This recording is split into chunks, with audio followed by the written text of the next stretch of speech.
Prezados amigos, estimados irmãos, inicialmente, nossa boa noite, nossos votos de muita paz e um abraço fraterno, amigo, a todos os nossos integrantes da mesa, ao nosso Oswaldo, ao Danilo, ao Sérgio, ao Márcio e a todos os nossos companheiros que nesta noite se dirigiram aqui a fim de ouvir uma nordestina com todo o sotaque arrastado que ainda tem, falando da doutrina espírita.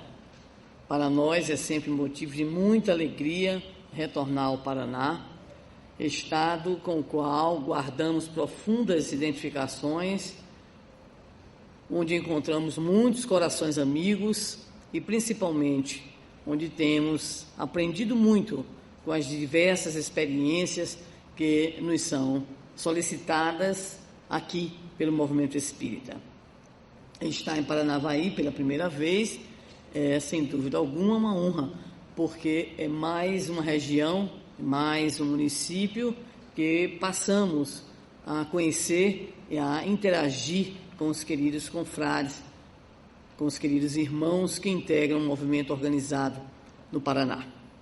Agradecer desde já a Federação Espírita do Paraná, aqui representada nesse momento pelo Márcio.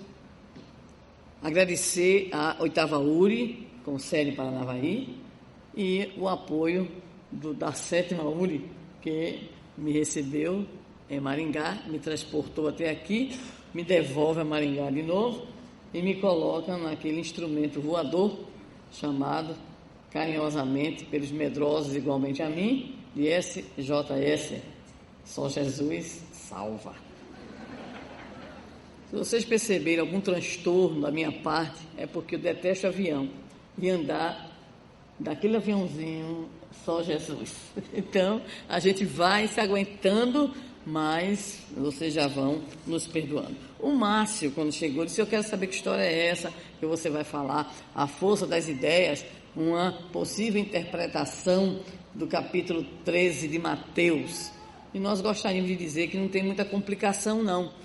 É, na verdade, uma abordagem entre muitas outras abordagens que nós poderíamos apresentar. Por sinal, tivemos a oportunidade de colher um pouco dessas interpretações no livro da professora Terezinha de Oliveira, né, que nos fala parábolas e ensinos também de Jesus, e, obviamente, que cada pessoa, pela própria natureza do que significa a parábola, poderá ter também a sua interpretação. Mas, dentro da perspectiva da doutrina espírita, nós teremos então a oportunidade de trazer para os nossos amigos e irmãos algumas prováveis interpretações que poderíamos apresentar. Então, demos esse título meio comprido, O Poder das Ideias, uma possível interpretação do capítulo 13 de Mateus. Iniciaríamos logo a afirmar para os nossos queridos amigos e irmãos aquilo que parece óbvio, mas que nos servirá de ancoragem para o desenvolvimento da nossa argumentação. Quando nós aqui nos encontramos num belíssimo teatro, já elogiei bastante, muito bonita, a coxia maravilhosa, me fez lembrar dos meus tempos de teatro universitário, né? Nós observamos que estamos aqui usufruindo de algumas maravilhas do progresso. Aqui estamos, no ar-condicionado, esquecendo os 30 e poucos graus que obviamente devem estar lá fora, não é isso? Aqui estamos utilizando um multimídia, microfone, que economiza a nossa voz. Enfim, nós estamos usufruindo daquilo que se chamaria de tecnologia, que se chama de tecnologia, fruto do desenvolvimento do pensamento humano, fruto do desenvolvimento científico.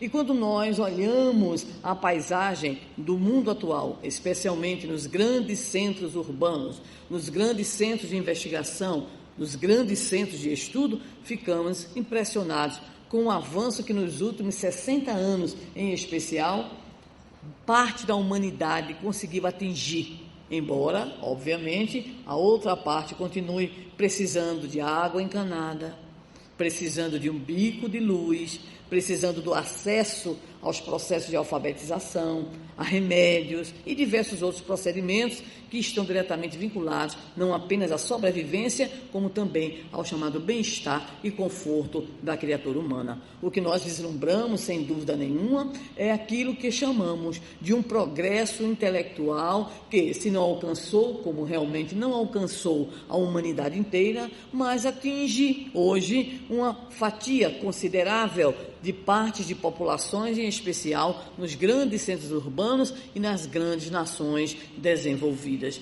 Observamos, então, aquilo que denominaríamos um progresso intelectual nas ciências, nas tecnologias, na filosofia e em todas as áreas onde o homem tem apresentado resultado do seu exercício de ser o Homo sapiens sapiens, o que nos revela, então, como já dissemos, em especial nos últimos 50, 60 anos, um avanço extraordinário, como se de repente a humanidade tivesse sido impulsionada em seus aspectos de investigação científica e aplicação tecnológica por tudo aquilo que fizemos lá atrás, como se essa alavanca extraordinária nos projetasse com muito mais força, com muito mais intensidade para um terceiro milênio que se inicia com toda essa gama de ofertas no campo das tecnologias que a criatura humana pode usufruir. No entanto, todos nós que estamos aqui também sabemos que se de um lado observamos esses grandes avanços, diminuindo distâncias, diminuindo tempo, sofisticando processos em todas as áreas da atividade humana, na atividade industrial, na prestação de serviço, no contato com as necessidades oriundas das problemáticas da saúde, reivindicando essas mesmas problemáticas, métodos tão sofisticados que hoje nós podemos ser capazes de operar uma criancinha que ainda está no ventre materno, lhe proporcionando bem-estar antes mesmo do chamado momento do parto. Essas sofisticações todas, elas convivem ao mesmo tempo com aquilo que denominaríamos um cenário de muita tristeza, de muita violência. Porque se é verdade que de um lado encontramos o Fausto, encontramos o luxo, encontramos toda essa riqueza, também do outro lado temos encontrado a pobreza, a miséria, a desigualdade social, a impossibilidade ou a dificuldade no acesso aos chamados bens que foram construídos coletiva e historicamente. Isso nos faz concluir, conforme aqui encontramos na nossa primeira lâmina, há um descompasso entre aquilo que chamaríamos o progresso intelectual e o chamado progresso moral, como se nós estivéssemos nas grandes academias, nos grandes centros, convivendo naturalmente com os guetos, com os lugares de miséria, de pobreza, de ignorância. Ora, quando nós observamos este quadro, este cenário, imediatamente nós indagamos qual é a razão disso, por que de repente nós podemos identificar um avanço tão grande do homem no que diz respeito ao seu progresso intelectual e todos os seus desdobramentos e tantas dificuldades ainda para que este mesmo homem inteligente que saiu à procura de outros planos, que já foi à Lua, apesar daquela bandeirinha tremulando, né, que levanta suspeita até hoje, tudo bem. Mas o homem que já mandou o Hubble, que já está investigando as estrelas dos outros planetas, nós indagamos o que é que faz, porque este mesmo homem ainda mantenha na Terra os cenários de violência, os cenários do crime, da prostituição, da exploração, da opressão. O que nos faz, então, buscar como espírito o Livro dos Espíritos, a obra básica da codificação, que virá de imediato ao nosso socorro, nos dizendo, na questão de número 785, a resposta que os Espíritos nos apresentam acerca do desenvolvimento, do progresso intelectual, nos informando de modo muito sintético que este avanço intelectual, ele ocorre sempre. Há um progresso intelectual permanente, porque basta que o homem se defronte com um problema, com a dificuldade, com a limitação, ou com a curiosidade, com o desejo, com a motivação, com o interesse, com o gosto, e esse desenvolvimento intelectual, ele acontecerá. No entanto, quando nós falamos em desenvolvimento ou progresso moral, a situação começa a complicar. Por quê? Porque o progresso dito moral, ele vai exigir algo muito mais delicado, muito mais complicado do que a nossa capacidade de aprender. Afinal de contas, somos naturalmente seres aprendentes. Hoje, em educação, não se fala mais em períodos próprios, específicos de aprendizagem, como se antigamente a gente falava assim, de repente era somente a criança, era de repente apenas o adolescente, no máximo o jovem e o adulto jovem que aprendiam. E a gente ouvia uma expressão meio estranha, pelo menos lá no Nordeste, papagaio velho não aprende a falar. Obviamente que aqui não tem papagaio velho. Eles devem papagaiar logo cedo por causa do calor, não é isso, Sérgio? Então, o que é que ocorre? Papagaio velho não aprende a falar. Havia essa ideia equivocada. Hoje nós sabemos que a educação se dá ao longo da vida e que por mais que nós gastemos neurônios, mais neurônios temos para gastar. Que não utilizamos sequer 10% da nossa capacidade cognitiva. Consequentemente, aquela velha ideia de que nós não precisaríamos aprender ou não poderíamos aprender, ela está sendo lenta, mas progressivamente abandonada para uma outra concepção que surge cada vez mais forte dessa possibilidade humana de aprendizagem ao longo da vida. No entanto, se aprender ao longo da vida, mesmo com todos os preconceitos sociais que nós podemos enfrentar, isso de alguma forma é fácil. O problema é a aprendizagem de caráter moral, porque quando nós falamos em progresso moral, nós estamos diretamente afetando algo que está na nossa natureza. Por exemplo, os nossos atavismos, os nossos hábitos seculares, milenares, as nossas más paixões, os nossos interesses pessoais, nosso egoísmo, nosso orgulho, nossa vaidade, nossa busca de prazeres, nossa busca de evidência. Então, quando se fala em progresso moral, se exige um esforço que é muito maior do que aquele que muitos de nós aqui exercitamos no chamado estudo de certas matérias. Eu entendo, na minha limitação, que aquele, por exemplo, que domina a área da análise sintática deve ser um espírito superior. Porque, coisa complicada, meu Deus do céu. Vou precisar estudar no outro lado da vida para ver se consigo, aprender um pouquinho mais. Aqueles que conseguem conviver de modo muito fácil com as operações, com os cálculos altamente sofisticados, com processos de constituição de pensamentos, de operações superiores extraordinárias, realmente são espíritos que já tiveram grandes conquistas no campo das aprendizagens. Agora, a dificuldade é a gente conseguir combater um hábito enraizado, o vício que se instalou na nossa segunda natureza. O difícil é desenvolver virtudes como humildade, atitudes como a solidariedade, o respeito, a fraternidade, superação como a nossa própria necessidade de testemunhar diante, por exemplo, da crítica, diante, por exemplo, de alguém que nos feriu profundamente. E isso exige muito mais do que a nossa capacidade intelectiva, sob o ponto de vista da formação de conceitos. Isso exige de nós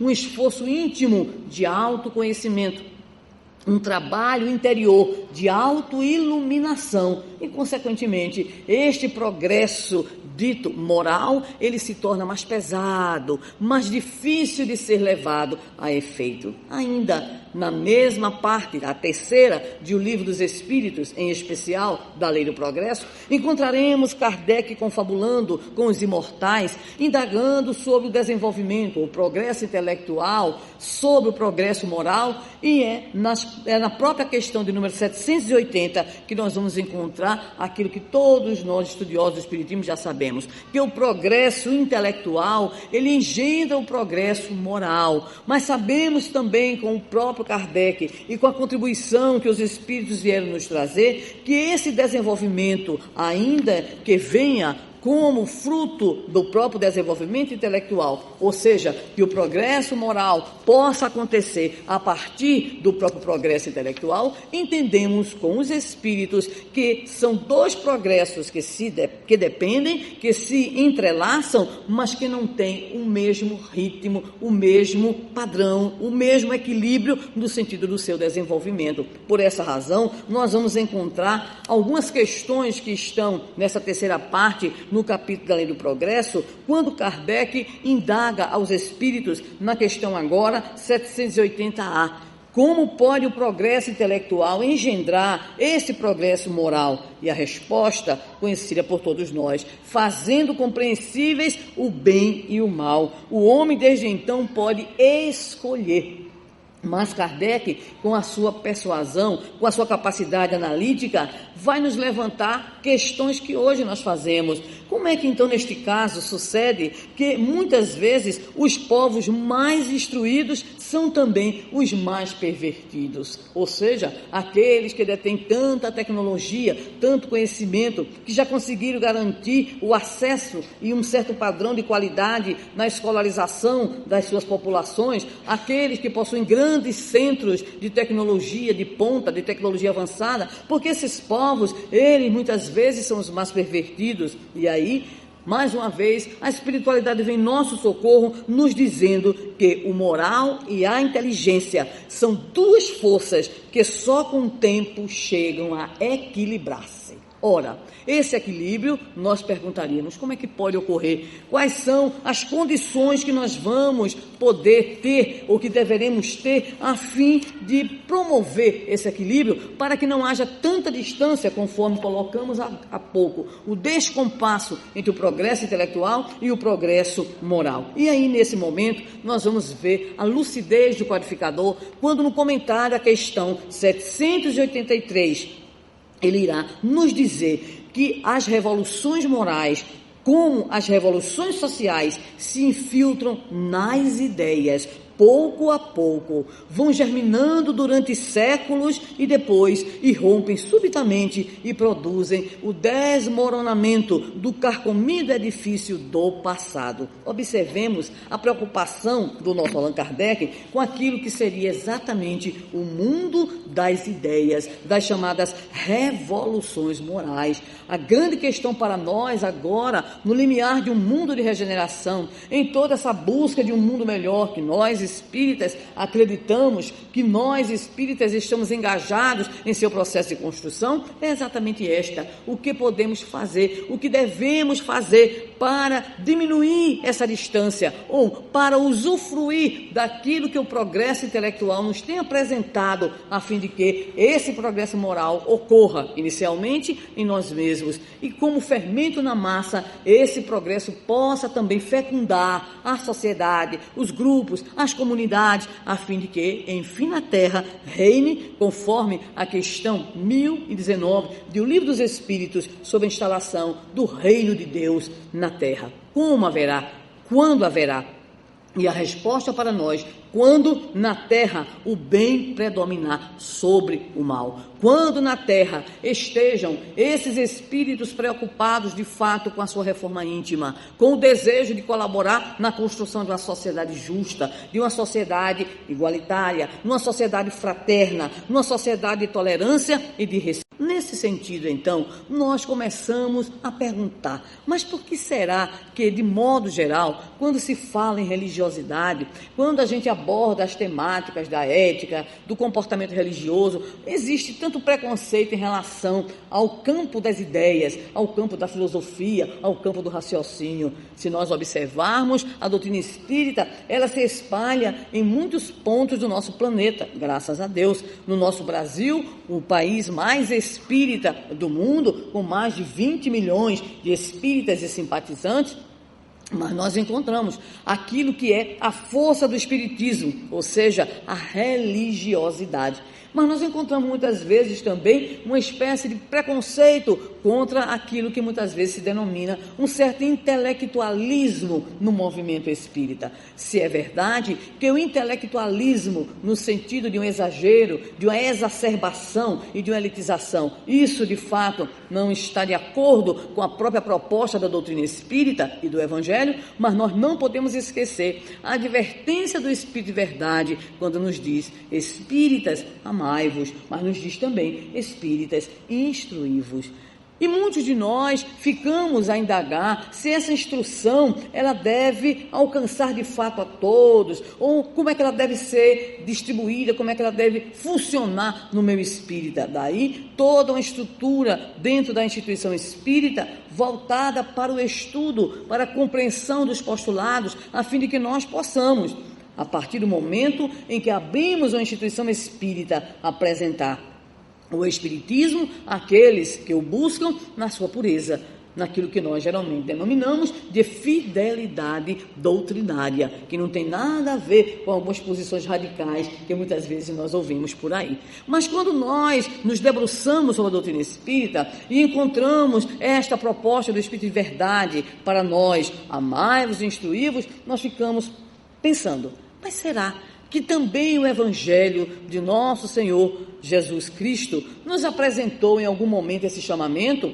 Porque muitos só querem lembrar de Jesus na sua dimensão de alguém que nos trouxe conteúdos de ordem moral. E muitas vezes esses conteúdos passam a ser vistos como verdadeiras normas, fora das quais nós não temos como que espaços. Há de repente uma tendência da criatura humana em apenas buscar os preceitos evangélicos ou os preceitos cristãos e como que utilizar isso como um trilho, não como uma trilha. E de repente nós vamos encontrar espalhadas aí diversas tendências nos movimentos religiosos e tendências muitas vezes até escravizantes do pensamento, ou seja, interpretações extremamente literais, posturas até certo ponto que podemos considerar fanáticas, fundamentalistas no sentido pesado da expressão, o que faz até com que certas atitudes ocorram no meio religioso do nosso Brasil, considerado uma nação muito plural e muito aberta. Há um pouco tempo, acreditamos em torno de 3 anos, se não me engano, em São Paulo, 2 jovens ou 3 foram até uma instituição espírita que possuía uma creche e jogaram uma bomba de fabricação caseira. E a bênção foi tão grande que nesse momento a criançada estava em outro local e não naquele local da bomba. Quando foram presos os promotores desta situação, foi indagado para eles qual o motivo, e a resposta na sua base era que aquele líder religioso daquela religião que eles frequentavam havia colocado que os espíritas eram endemoniados, que as casas espíritas eram casas onde o demônio fazia e acontecia. E na sua postura, que até certo ponto também tinha um traço de ingenuidade, acreditavam que jogando uma bomba ali, uma bomba de fabricação caseira, obviamente não teria grandes estragos, mas faria, bastaria um estrago para causar problema para toda a comunidade, obviamente. E a afirmativa dos jovens dizia exatamente isso, que era uma ideia que eles tinham, era uma força, vamos dizer assim, que movia aquelas criaturas para que elas cometessem aquele ato, porque achavam que estavam ajudando a Deus, combatendo o diabo ali, né, que tinha erguido uma creche para amparar as crianças. Então, nós corremos riscos, quando não temos a lucidez, de sairmos para esse tipo de interpretação e de equívoco. Então muitos, em nome das suas visões de religiosidade, de repente passam essa imagem e atuam de conformidade com esses pensamentos e com essas ideias. E nós ficamos a matutar mais uma vez, mas será que no Evangelho do Senhor nós podemos encontrar também o estímulo ao estudo, o estímulo ao discernimento intelectual? E nós vamos encontrar aquela que é a mais conhecida frase do Senhor acerca disso, e está contida no Evangelho de João, no seu capítulo 8, versículo 32. Não se iluda, porque eu só sei essa, né? João 8,32 nos diz assim: conhecereis a verdade e ela vos libertará. Libertará de quê? Da ignorância, em primeiro lugar. Libertará também do fanatismo, libertará do preconceito, libertará das visões e de intolerância, libertará dos equívocos que nós temos. Então, de fato, o Senhor nos apresentou a necessidade de buscarmos uma compreensão mais ampla, mais aberta, mais crítica acerca das coisas que nos chegam. E aí, então, fomos buscar, fomos refletir. E um belo dia, nós, então, nos debruçamos sobre o capítulo 13 de Mateus, num enfoque um pouquinho diferente, como já dissemos, graças ao livro da professora Terezinha de Oliveira, que, de alguma maneira, nos estimulou a ir com um olhar um pouquinho diferente para essas parábolas que todos nós aqui conhecemos. Bem, é preciso que a gente entenda porque Jesus primeiramente usou as parábolas, e nós diríamos, apenas para termos uma linguagem comum, que a parábola é uma narrativa curta, que encerra nos símbolos sentidos que são éticos e sentidos morais. Então nós encontramos ainda hoje parábolas que foram relatadas, que foram contadas há muito e muito tempo, porque a parábola ela tem algo muito curioso, ela guarda o sentido. E é interessante porque quem lê uma parábola interpreta como pode. José leu a parábola, entendeu até certo ponto. Maria leu, entendeu até outro ponto.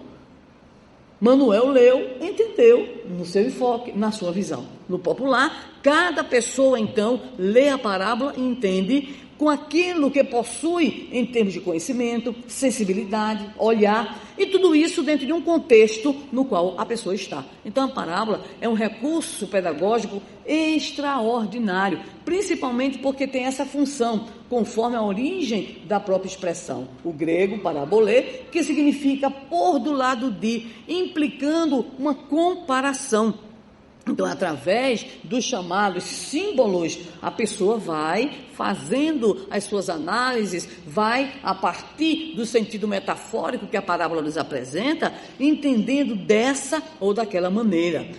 Existem aqueles que são uns engraçados. Por exemplo, eu ouvi certa feita alguém dizer que quando Jesus disse: aquele que tem se lhe dará, e aquele que não tem, até o que tem se lhe tirará, diz que foi para os aposentados do INSS do Brasil. Então, cada um faz, a interpretação que quiser e, de repente, tudo se aplica. Tem uns, inclusive, que gostam realmente de ser ricos, milionários, fazendo com que a sua riqueza se alicerce sobre a pobreza dos outros, dizendo assim: mas Jesus falou, os pobres sempre os tereis convosco.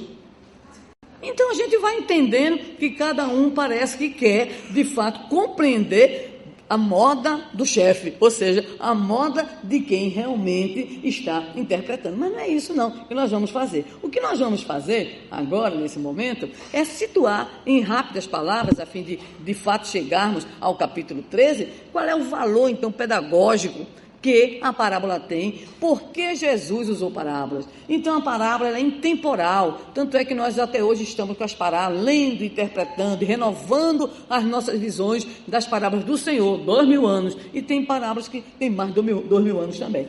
Transcultural, se houver de uma cultura para outra identidade ou semelhança de símbolos, de sentidos, então nós estaremos com a maior facilidade entendendo aquela parábola que lá vem do Oriente, que lá vem de outra cultura. É também subversiva. Por quê? Porque ela instiga e, ao mesmo tempo, ela guarda um conteúdo.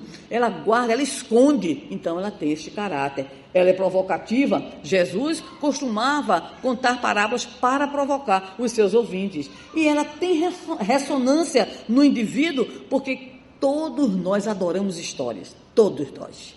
Nós fomos criados assim, Dizem que a criançada brasileira é um pouquinho problemática, Porque desde cedo começou a ouvir história de bicho-papão, mula sem cabeça, lá no Nordeste tem demais, Maria, bicho-papão, mula sem cabeça, papa-figo, aqui qual seria? Tem algum personagem que assuste as criancinhas? Tem? Não tem não? Que maravilha, por isso que vocês cresceram mais se desenvolveram melhor, tá vendo? Olha aí, né? Mas nas nossas tradições dizem alguns estudiosos hoje que a nossa criança, né, nordestina principalmente, ao invés de crescer ouvindo Bach, Beethoven, escuta a mãe cantando boi da cara preta. Pega este menino que tem medo de careta, quer dizer, já vai desde cedo o bichinho no processo de opressão, de medo, né?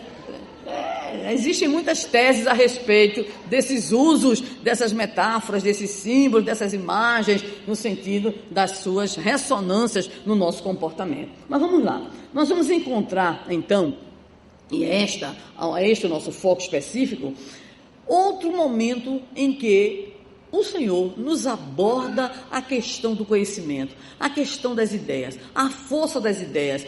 E me encanta pessoalmente a sequência dessas parábolas. Então nós começamos com a mais conhecida de todas elas, que é a parábola do semeador. E a parábola do semeador vem nos dizendo que um semeador saiu a semear. E semeando, parte das sementes caiu ao longo do caminho. Os pássaros do céu vieram e a comeram. Outra parte caiu em solo pedregoso, onde não havia muita terra. E nasceu logo, porque a terra era pouco profunda. Logo, porém, que o sol nasceu, queimou-se por falta de raízes. Outras sementes caíram entre os espinhos cresceram e as sufocaram. Outras, enfim, caíram em boa terra, deram frutos a 100 por 1, 60 por 1 e 30 por 1. É belíssima essa metáfora usada pelo Senhor. Mas acontece que quando o Senhor narrou a parábola, os discípulos olharam para ele e disseram o quê? Quem lembra? Senhor, explica-nos. No popular, a gente não entendeu nada.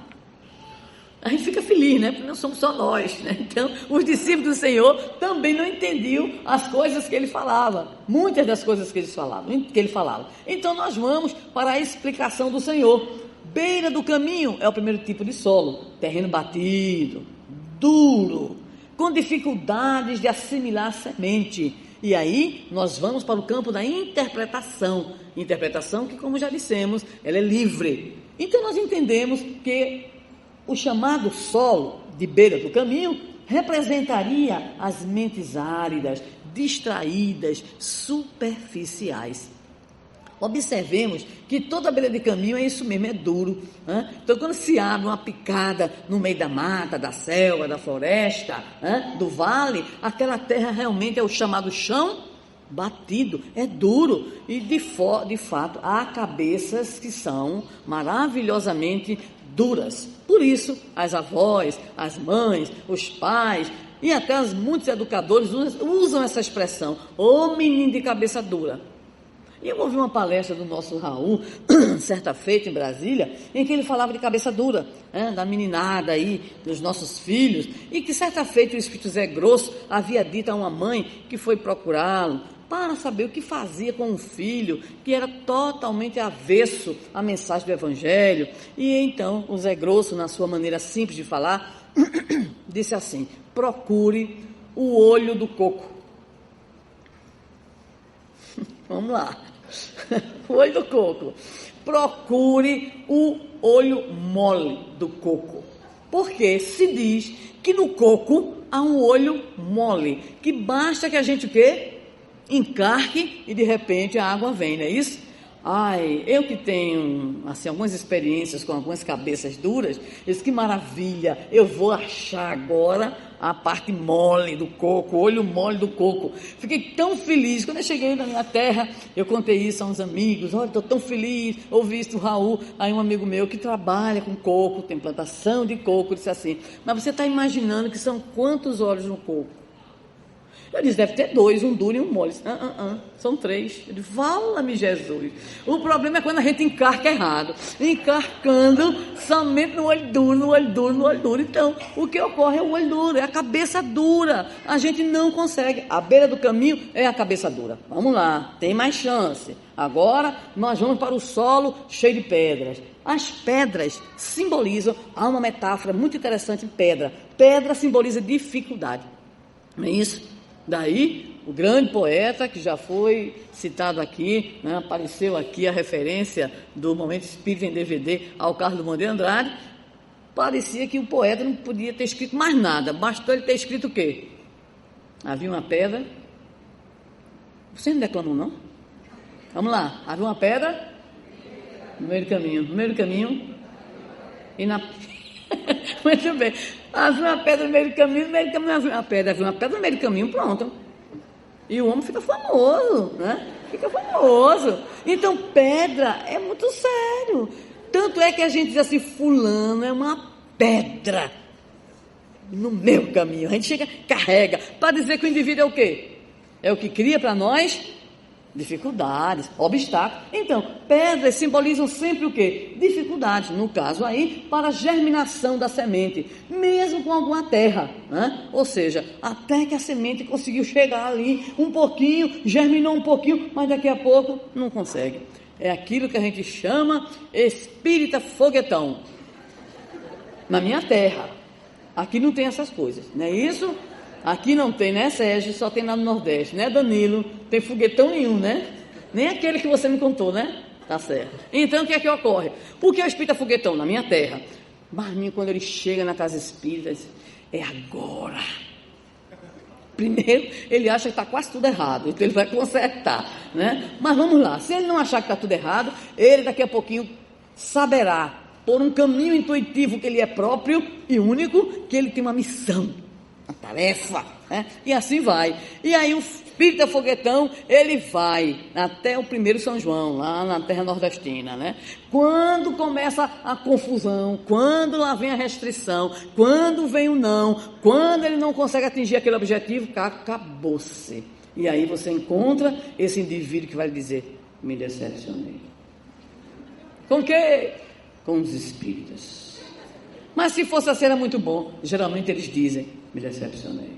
Com quê? Com o espiritismo. Misturam o espiritismo com os espíritas. É aquela confusão. Então o indivíduo é exaltado. Ele se exalta logo. Mas quando vem a leva das dificuldades, então a criatura diz assim, peraí, se fosse lá no Nordeste diria assim, onde foi que eu amarrei o meu jegue? Né? Onde foi? O que é que eu estou fazendo aqui? Eu estava tão bem, né? Existe uma mensagem do Espírito Emmanuel que diz exatamente isso. E muitas vezes o cristão, quando ele vai com aquela vontade, e ele diz, é agora que eu me renovo, é agora que eu melhoro, é agora que eu me torno um homem novo, uma mulher nova. Aí o povo todinho ao redor, começados de casa, está ali o santo do pau oco, leva a cama lá para o centro espírita, quem quiser que confie, vamos ver quanto tempo dura. Aquele pessoal maravilhoso, né, com o qual a gente convive, que é sempre aquela palavra de estímulo. Então, às vezes, o indivíduo, ele já tem esse temperamento, e aí ele encontra a dificuldade. Então, está aí o caminho cheio de pedras.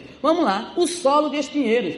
É um terreno que também tem alguma terra, mas as sementes são sufocadas pelas chamadas coisas do mundo, e aí nós temos as mentes preocupadas com os seus interesses pessoais. É o que a nossa Joana de Ângeles coloca tão bem, tema esse que será trabalhado lá na conferência em Curitiba.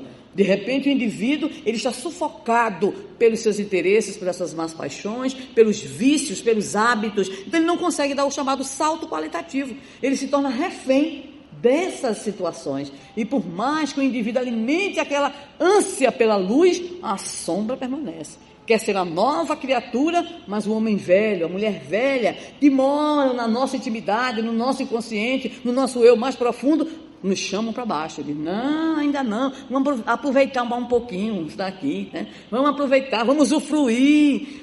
Todos nós aqui talvez conheçamos uma mensagem chamada Obsessão Pacífica, que é da autoria do irmão X, pela mediunidade de Divaldo Pereira Franco, ou de Chico Xavier, desculpe. E aí o que é que ocorre? Reencarna um indivíduo com graves tarefas no movimento espírita, reencarnou numa família espírita, ia passar pela evangelização infanto-juvenil, ia se tornar trabalhador, dirigente, tarefas. E aí o que é que ocorre?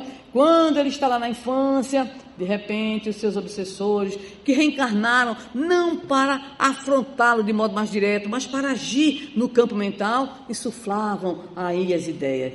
Para quê, menino? Religião é nada de criança, coisa de infância. Infância é para brincar.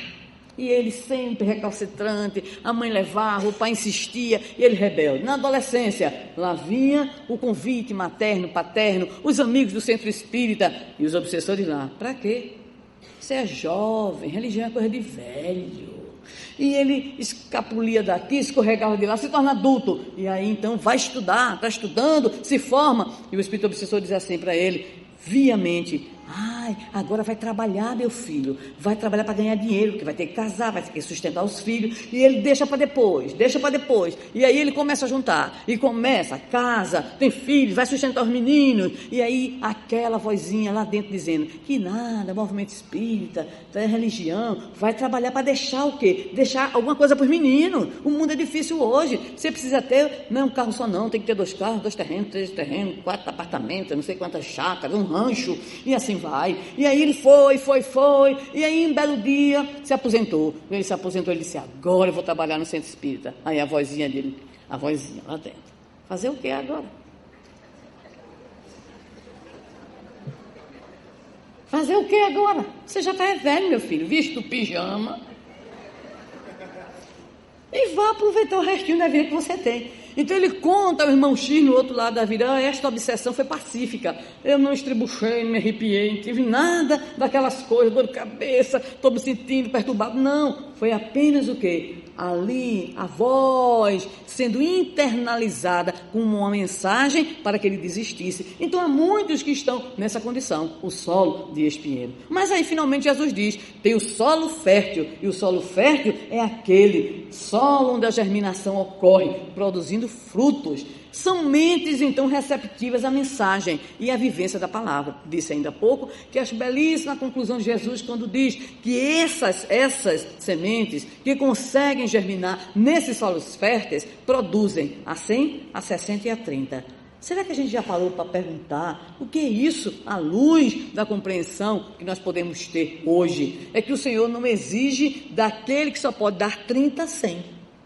Ou seja, cada um tem um ritmo próprio de produção. Às vezes nós queremos fazer tudo, queremos ser tudo e mais alguma coisa, mas nós poderíamos ser, às vezes, menos do que aquilo que nós imaginávamos ou que nós desejaríamos fazer, mas nós temos a possibilidade de agir no interior do nosso lar, nós podemos agir junto à comunidade que está conosco e assim por diante. Mas agora, depois da mais longa, vem uma sequência de parábolas menores, que são muito interessantes no seu agrupamento. A parábola do joio e do trigo, que vem logo em seguida.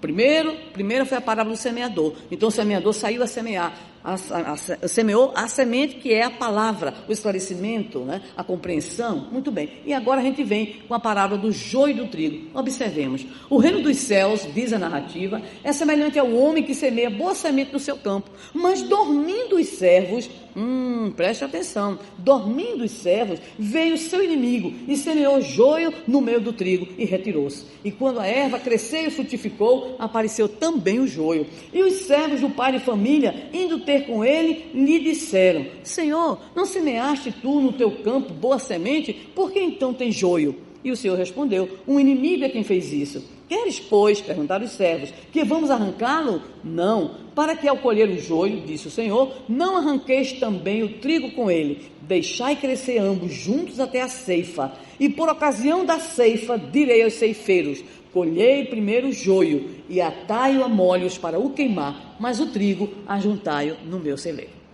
Bem, nós começamos agora, o primeiro foi os tipos de solos, não foi isso? O segundo agora é a qualidade da semente. Uma semente é joio e a outra é trigo. Se nós olharmos bem direitinho no nosso mundo, nós convivemos não apenas com muitas espécies de cabeças, de mentes, mas nós convivemos também com diferentes ideias, com diferentes palavras, a palavra que apoia, que elucida, que esclarece, mas também a palavra que incita a violência, a palavra do preconceito, a palavra da discriminação. Observemos então que crescem juntos joio e trigo. Nós vivemos a nossa vida em meio a joio e a trigo. E o que será que deve acontecer? Vamos queimar? O Senhor disse não, deixa crescer. E no momento de colher, ou seja, no momento em que nós, de fato, vamos trazer para o nosso interior essas ideias, é preciso agir como o Senhor do campo, separar o trigo do joio, ou seja, aprendermos a ter senso crítico, aprendermos a ter uma atitude crítica diante dos conteúdos que a vida nos apresenta, que a mídia nos apresenta, os livros, que todas as formas de comunicação, que o contato interpessoal com os outros nos proporciona. A coisa é tão séria que hoje nós vivemos uma fase que nós poderíamos chamar fase do lixo da informação. Tudo chega para a gente. Cultura inútil. É uma coisa impressionante. Se a gente abrir uma coisinha chamada internet, a gente vai encontrar uma coisa chamada comunidade. Não é isso? Então, tem comunidade para tudo que os nossos amigos possam imaginar. Tem uma. Existe vida depois do doutorado. Tudo bem, já tem outra, existe vida depois do mestrado, aí o outro, também depois da especialização, o outro também depois da graduação. Daqui a pouco, alguma criança vai fazer existe vida também depois da educação infantil. É só o que a gente está esperando. Mas, por exemplo, tem comunidade que é assim, detesta acordar cedo. Eu não vou perguntar quem faz parte, não se preocupe, já vi aqui alguns jovens, né? A gente não vai perguntar. Mas muito bem, está tudo aquilo ali, tudo chega. A gente hoje sabe de tudo em tempo real, quer dizer, um volume imenso de informações que não chegam, às vezes para absolutamente nada. E mais lastimável ainda, é a utilização de um meio que é tão potente de comunicação para fazer fofoca. E já tem também fofoca espírita pela internet. Cada coisa que a gente lastima porque não constrói, não agrega, não elucida. É somente para, vamos dizer assim, para jogar na internet, né? É isso que a gente tem que pensar. É aí que a gente separa o joio do trigo. Mas o Senhor continua, né? Observemos as qualidades das mentes, agora as qualidades das sementes. E ele vai dizer, o reino dos céus é comparado a um grão de mostarda que um homem toma e semeia em seu campo. Prestemos atenção no finzinho dessa expressão, que um homem toma e semeia em seu campo. É esta a menor de todas as sementes, é mesmo, bem pequenininha, chega a ser menor que a cabecinha de alfinete, né? Então, mas quando cresce, torna-se um arbusto maior que todas as hortaliças, de sorte que os pássaros vêm aninhar-se em seus ramos.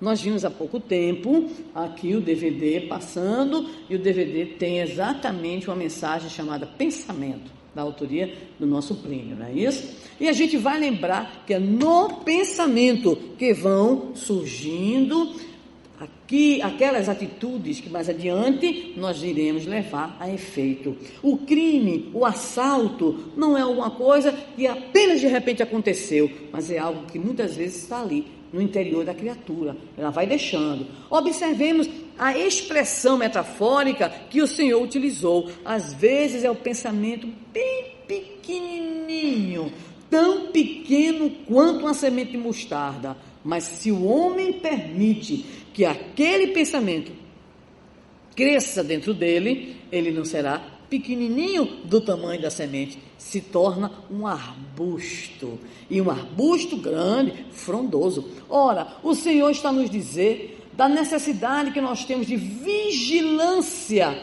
no campo das nossas ideias, no campo mental, a vigilância em relação àquilo que estamos alimentando na nossa vida íntima. Quantas e quantas criaturas muitas vezes têm uma preocupação, um aborrecimento, e aquilo começa a tomar conta da pessoa, a pessoa dorme, acorda com aquilo, uma semana com aquilo, um mês com aquilo, e daqui a pouco a criatura está doente. Aquilo que se chama hoje de lixo emocional. Alguém chega para você e vai lhe dar um presente equivocado da palavra malfazeja, da crítica sem fundamento, da acusação sem razão de ser, e a pessoa recebe aquilo como um impacto. Vem a palavra, vem a articulação, a expressão, mas vem a carga fluídica, a carga vibracional. E nós temos que ter cuidado com aquilo que nós permitimos que vai crescer na nossa intimidade. Olha o poder que a palavra tem. Então basta que aquela palavrinha do tamanho de um grão de mostarda, ela encontra em nós um campo propício ao seu crescimento, e ela de repente pode nos promover para algo muito bom, grandioso, maravilhoso, como pode também nos promover para coisas bem complicadas. Eu vou só ilustrar isso daí, aproveitando a oportunidade, lembrando da prezada doutora Zilda Arnes, recém-desencarnada de há pouco. Ela havia saído da Secretaria de Saúde e o seu irmão, Dom Evaristo Arnes, ligou para ela, falando-lhe da problemática das crianças, da situação do grande índice de mortalidade infantil, e o que é que ela podia ver, o que é que ela podia pensar. E ela diz numa entrevista que naquela noite que o irmão dela ligou, ela passou a noite toda pensando. E foi exatamente a partir de uma pergunta, de uma colocação que o seu irmão fez, que ela chegou e concebeu, e acreditamos, muito bem intuída pelos nossos companheiros espirituais, e ela então constrói todo o trabalho que ela levaria a efeito pela sua ação, inclusive de médica também, na chamada Pastoral da Criança, salvando não apenas no Brasil, mas por onde esse trabalho foi divulgado, milhares e milhões de crianças. Então foi uma ideia, foi uma coisinha, como poderia dizer, pequenininha, e foi crescendo e se torna então algo grandioso. É a nossa capacidade de realização. Mas o Senhor vai nos mostrar, é um reforço da parábola do grão de mostarda, é a parábola do chamado fermento, porque o Senhor tinha estabilidade, ele usava não apenas os chamados recursos para atender um grupo ou para chegar enquanto comunicação a um grupo, e ele gostava muito de privilegiar as mulheres, né? Então o Senhor aqui vai diretamente para as mulheres agora nos falar assim: o reino dos céus é semelhante ao fermento que uma mulher tomou e pôs em 3 medidas de farinha até que tudo tivesse fermentado. Grande observador, Jesus sabia a proporção correta, ou seja, uma porção, uma determinada quantidade para 3 medidas de farinha. E ele está falando no chamado poder de fermentação. Se aparecer qualquer louco em Paranavaí, em Maringá, em Natal, que vá dizer que em vez das profecias maias serem de 2012, são de abril de 2010, vai encontrar seguidores. Ou não? Vai. Porque não existe uma ideia, por mais louca que seja, que não encontre pelo menos mais um adepto, além daquele que foi o seu formulador. Tem doido para tudo no mundo. Então, o que é que ocorre? Jesus está nos falando do poder que as ideias têm. Então, daqui a pouco, aquilo toma vulto, aquilo cresce, e aí, de repente, a situação está posta. Se for positiva, maravilhoso, mas se não for, terrível, complicado. É o poder que as ideias possuem. Mas o Senhor vai adiante e vai contar, estamos já chegando, né, na 5ª parábola, ele vai nos falar: o reino dos céus é semelhante a um tesouro escondido no campo. Um homem acha e torna a esconder. E na sua alegria vai, vende tudo que possui e compra aquele campo. Observemos os detalhes para que nós possamos perceber os sentidos. O homem estava andando no campo, ele não estava procurando, ele estava andando no campo, só que ele encontrou o quê?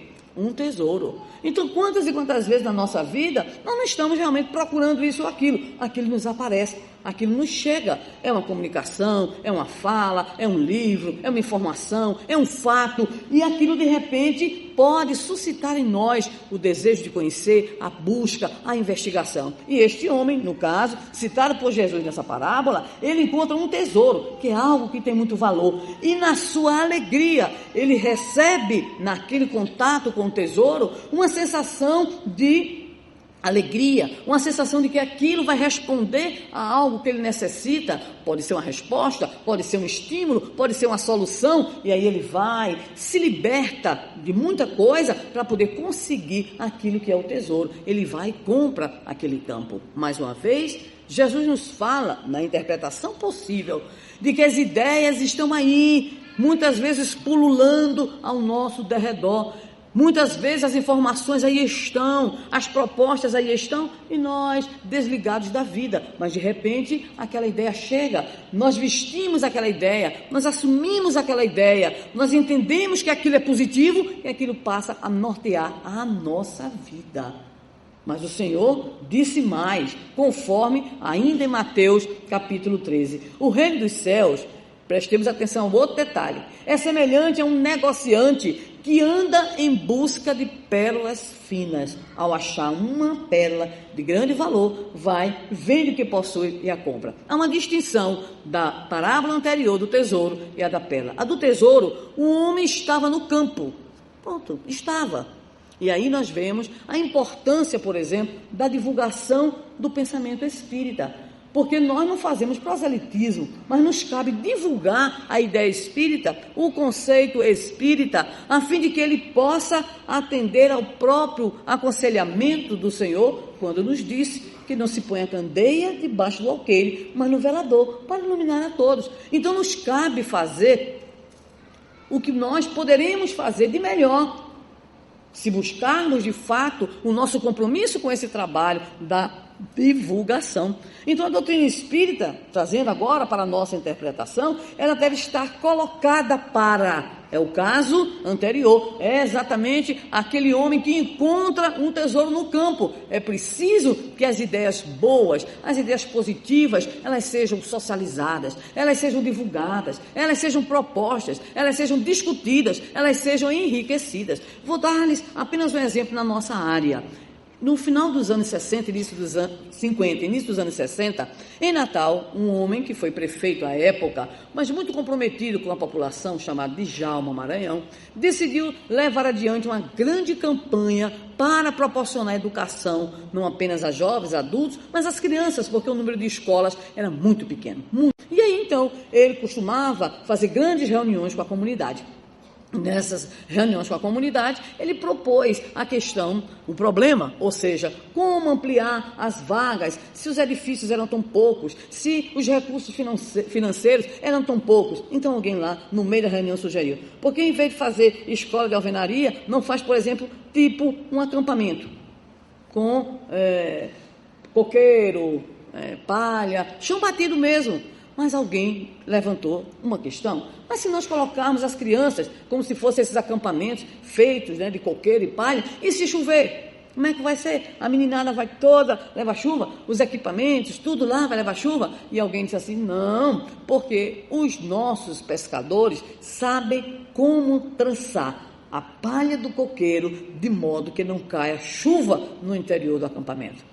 Isso foi espontâneo. O resultado é que Natal, especificamente, levou o que ainda hoje é objeto de estudo de pesquisadores internacionais, uma experiência chamada de pé no chão, também se aprende a ler. Uma das experiências mais exitosas e mais significativas com a participação popular. E através de quê? Através da conversa, através do diálogo, através do engajamento das pessoas num projeto. Foi assim que surgiram os famosos acampamentos levados à construção na década de 60 na cidade do Natal. Então, as ideias, elas têm esse poder. De repente, um vem, o outro coloca, o outro amplia e aquilo toma proporções que a gente não pode sequer imaginar. Mas observemos o detalhe agora da parábola da pérola. Este que sai atrás da pérola já é um negociante, ou seja, já é alguém que tem um tipo de exigência, já é alguém que conhece muitas coisas, conhece muitas pérolas, mas ele quer buscar um tipo de pérola, que é a pérola fina. Se no primeiro caso diz respeito à busca natural, à curiosidade, este segundo caso, a parábola da pérola, diz respeito àquele que procura. Ora, aquele que procura está atrás de respostas. E a doutrina espírita, mais uma vez, ela não deve só apenas estar posta para que as pessoas a vejam, entendam a sua mensagem, mas é necessário agora refinar esse conhecimento. E aí vem toda a proposta de aprofundamento, de estudo, para que nós possamos ter, então, uma visão doutrinária que não seja apenas a chamada visão de superfície. Leu 3 livros, 3 romances, bom, já é espírita, né? E é engraçadíssimo isso, porque tem gente que você encontra aí no seu relacionamento social, que diz assim, eu sou espírita, eu li, aí vai dizendo que leu. Quando acaba a relação de 3, você diz, meu Senhor, meu Deus, tem de piedade, porque leu coisas complicadas, né? E porque leu apenas uma visão. e porque não buscou o aprofundamento da obra da codificação. Então é preciso que nós busquemos o refinamento da informação, o refinamento do estudo. Tem gente por aí inventando cada coisa que a gente só falta desmaiar de susto. Por exemplo, quando algumas pessoas, nosso próprio meio espírita, nos trazem informações sobre isso ou sobre aquilo, em relação a determinadas informações ou revelações, melhor dizendo, que chegam por certas mediunidades estranhas também, descomprometidas com o próprio movimento espírita. Há muita coisa escandalosa que a gente, se tivesse de fato a oportunidade de debulhar, é para assustar e a gente fazer a velha perguntinha: meu Deus, o que estamos fazendo, né, daquilo que nos foi entregue, da doutrina espírita, da obra de Allan Kardec? Então tem gente que faz de tudo. Eu vou contar apenas um caso para ilustrar. Certo companheiro nosso, talvez vocês conheçam, um grande trabalhador do movimento espírita, chega no centro espírita em certa localidade e vê que no pátio da casa espírita tinha não sei quantas gaiolas. Até aí, né, um pouco estranho, mas tudo bem. Só que ele se aproximou muito curioso e viu que em cada gaiola tinha um nome. Ele achou mais estranho ainda.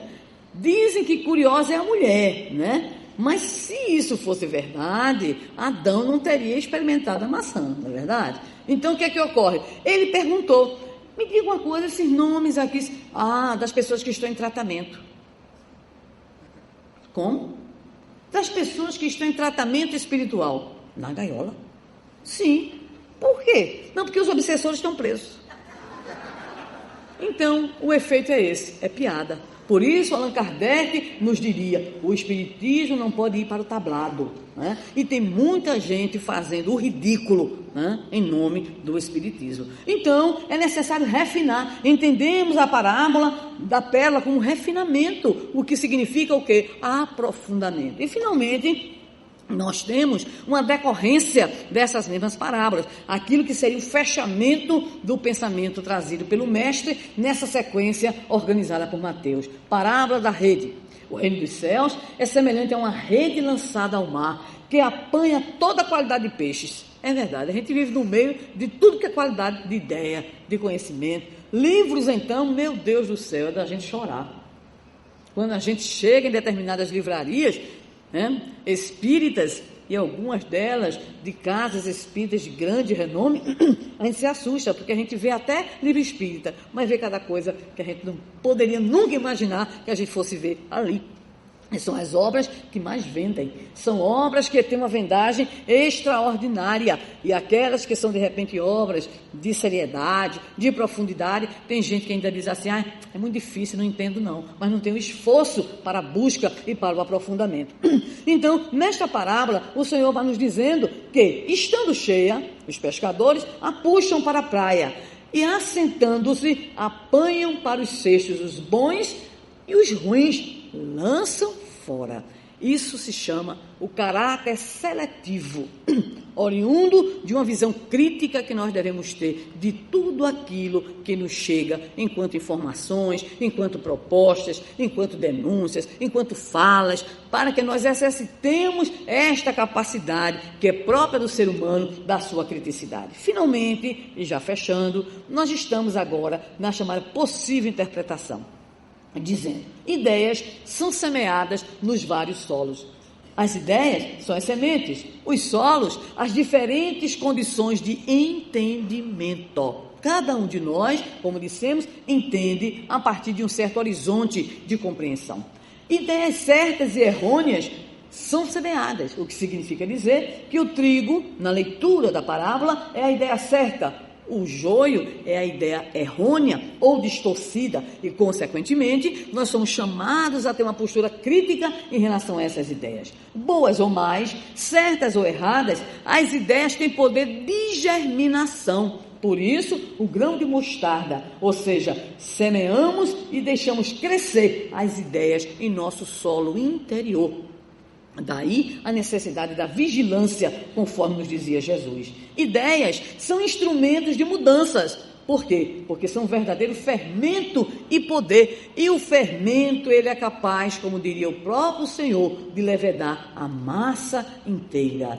temos nos solos de nosso ser o desejo do bem, da verdade e do belo. O velho Aristóteles estava correto. A natureza humana, ela é propensa ao bem, à verdade e ao belo. Não tem uma pessoa que, por mais mentirosa que seja, goste que alguém minta para ela. Fica indignada.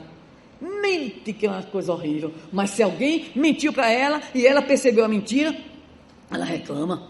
Existe naturalmente no ser humano aquilo que alguns autores em filosofia chamam uma vocação ontológica do seu próprio ser para o bem, para a realização do bem, para o sentimento de justiça, que hoje alguns estudos já apontam, não é só cultural, não é só aprendido, está também na própria natureza. O tesouro é a lei divina que se inscreve na nossa consciência. Então este homem que está no campo e vê este tesouro, e ele vê este tesouro e sente alegria, é aquele que consegue compreender a lei divina.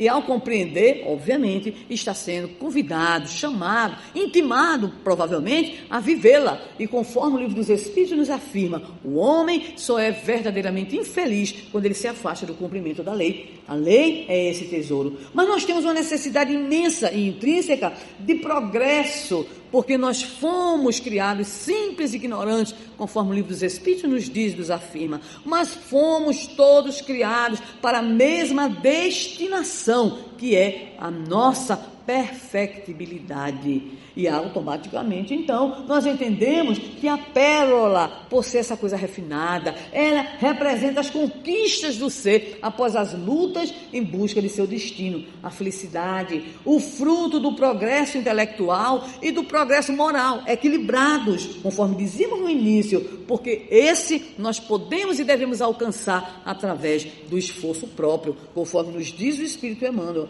para que o ser desenvolva e realize o grande voo em busca da sua perfectibilidade. São duas asas, a asa da inteligência, a asa da moralidade, a asa da razão, a asa do sentimento, para que então este ser possa alcançar a sua plenitude. Sejamos finalmente seletivos nas ideias, nos sentimentos e valores no nosso solo íntimo. Por isso, a última parábola, fechando essas interpretações, seria exatamente a parábola da rede, onde redes e peixes selecionados revelam o cuidado, a seleção, a crítica e a escolha. Mas nós dissemos que a ideia, ela tem força, mas é preciso que a gente demonstre isso, a gente prove isso, e somente para que nós possamos ilustrar a força que a ideia, que as ideias possuem, nós selecionamos 3 delas. Primeira, lá em cima, as chamadas aldeias SOS. Todos nós conhecemos. Após a Segunda Guerra Mundial, o estudante de medicina, Hermann Naimer, ele viu algo muito óbvio: mães que perderam seus filhos e filhos que perderam suas mães. Ele então sugeriu e levou adiante a sua proposta e constituiu as chamadas aldeias SOS. E essas aldeias SOS funcionam no sistema da mãe social. Eles, já que aqui temos mães sem filhos, vamos juntar filhos sem mães e mães sem filhos e erguer uma obra que hoje está localizada em mais de 50 países. Mas vamos lá. Ele conseguiu construir mais cedo. Agora, antes dele, Divaldo Pereira Franco passava pela região do Pau da Lima e via aquele imenso terreno. E ali, segundo ele próprio nos apresenta, teve uma visão espiritual, um homem já idoso com uma criança no braço. E foi esclarecido pelos companheiros espirituais. Ali estava a sua tarefa, era a sua tarefa, e ele, obviamente, tem se desincumbido dela com elegância, com uma perseverança e com um testemunho de amor extraordinário. A mansão do caminho, mais de 50 anos atendendo aquela comunidade. Então, nasceu, obviamente, de uma ideia que foi soprada, porque nós somos seres interexistentes. Muitas das ideias surgem também nos nossos processos intuitivos. E agora, só para poder saber, este símbolo vermelhinho, quem conhece? É uma organização internacional. Alguém conhece? Médicos Sem Fronteira. Esta organização extraordinária que vai para os frontes de guerra, que vai atender, são jovens médicos. Alguém teve a ideia de se reunir a outro alguém a fim de atender aos companheiros mais necessitados nesses países focos de guerra, nesses países onde a guerra tem dizimado vidas, ceifado esperanças e sonhos. Então, quando nós dizemos da força que as ideias têm, não é apenas uma teoria, é uma realidade. Para também ilustrar, lembramos que um jovem estudante de medicina, lá pela proximidade da década de 30, provavelmente, do século XX, percebeu que no seu curso de medicina havia uma estatística horrível, trágica, porque afinal de contas era um curso de medicina para salvar vidas, mas a estatística triste era de suicídio de jovens estudantes. Este jovem chamava-se Viktor Frankl e o local, Áustria. Ele era ainda um estudante, teve uma ideia, chamou um professor, contou ao professor a sua ideia, o professor aceitou a sua ideia e ele montou um projeto que hoje nós denominaríamos de um projeto de extensão na parte de acompanhamento àqueles que eram jovens, estudantes, propensos a cometerem este ato terrível. E, pasmem, durante todo o tempo da vigência do projeto que foi pensado, operacionalizado por Viktor Frankl, não houve um suicídio sequer.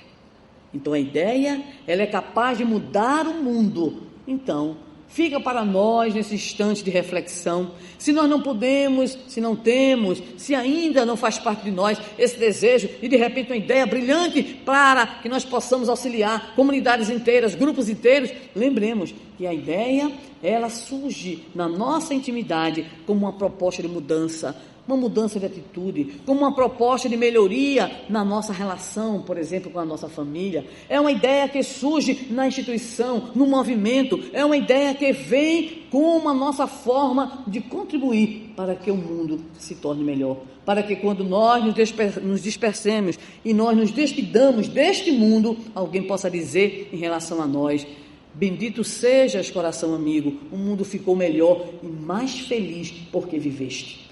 Que cada um de nós alimente, pois, na sua vida interior, esta certeza, a certeza de que o Senhor veio nos mostrar, além de todo o seu exemplo, além de toda a sua educação moral, que Ele nos trouxe como paradigma de conduta, mas Ele veio nos mostrar também a necessidade da vigilância no nosso mundo interior, nas ideias que estamos alimentando, nos sentimentos mínimos que estamos alimentando, porque se nós tivermos coisas boas em nós, sentimentos bons em nós, ideias boas em nós, nós frutificaremos a 30, a 60 e a 100 por um. Mas se nós deixarmos que o joio nasça na nossa intimidade, joio que se expressará na forma das nossas más paixões, do nosso egoísmo exacerbado, das nossas mesquinhezas em relação uns aos outros, aí então nós estaremos adiando aquilo que é a união definitiva com os valores do Evangelho.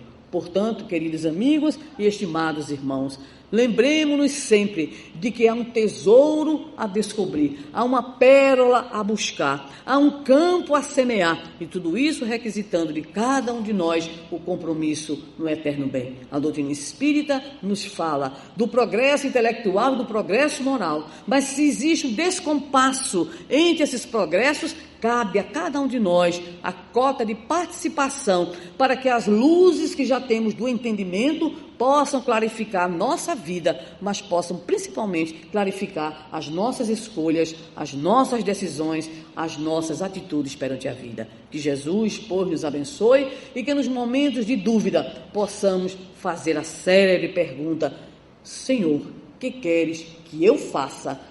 Pergunta esta feita por Paulo, feita por Francisco de Assis e que poderá ser feita por cada um de nós no nosso momento de dúvida. E o Senhor, que encontrará em nossa intimidade o canal de comunicação, nos esclarecerá, nos conduzindo então ao encontro definitivo com os valores de seu Evangelho de luz. Que Ele nos abençoe, pois, e nos fortaleça hoje, amanhã e sempre. Muito obrigado.